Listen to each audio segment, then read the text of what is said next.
but what mistakes do you think firms commonly make with their AML policies and processes that mean that they aren't effective in ensuring compliance? Oh, that's a great question. I would say the most common, I think, is where there is a lack of alignment between the risk appetite of the compliance team and the risk appetite of whoever is in charge of the business, whether it's the directors, whether it's the frontline teams, or whether it's like a board or something like that, where there isn't an aligned risk appetite. You're sort of singing from different hymn sheets. The other thing I would say is a very common mistake, and this, I hate to say it, like I come from an estate agency background, and I would absolutely say it's very, very kind of common there. It is very common for businesses to let high performers get away with not being compliant, and it undermines the whole system. You know, if your top sales performer is getting away with not doing what they should be, the rest of the business is trying to emulate their success. And so they're going to look at, okay, how are they working so much? How are they making so much money? How are they doing all of those things? And if part of that is ignoring their compliance obligations, that will be emulated too. So I think businesses have a real responsibility to jump on that as soon as it happens, regardless of the performance of whoever the kind of leads are with that. And then my final point I would say is I think a lot of firms underestimate the mental health impact that burnout and stress and anxiety can have on their compliance teams. And I'm sure the rest of their businesses too. But I think compliance teams are, like, when I speak to former colleagues and friends who work in the space, the number of people who are considering leaving the profession, the number of people who, when they look back through their careers, find that actually the level of stress and anxiety now is so much higher than it used to be.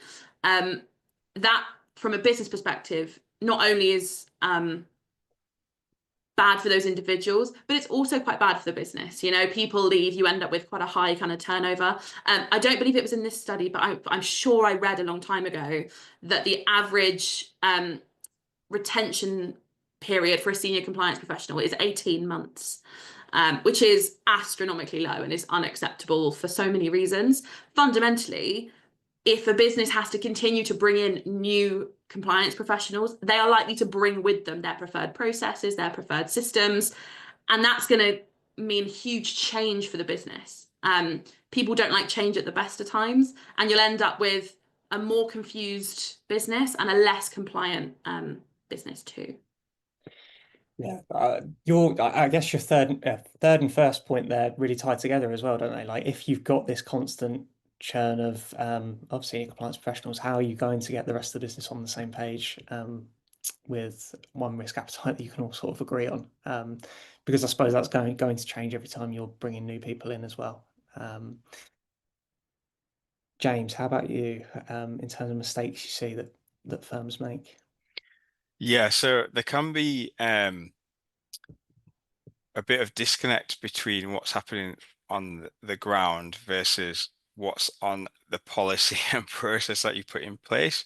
So I think it's really important to audit the firm. I know some people might think, oh, well, audits, we don't like those, but actually they serve a purpose because they're going to tell you the gaps that you have within the business, within the processes, and also give you some key points to work on to enhance those.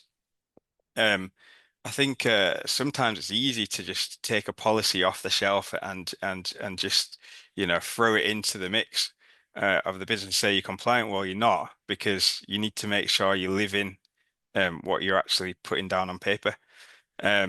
So yeah, so it's important, I would say, to take those steps to make sure things are happening on the ground.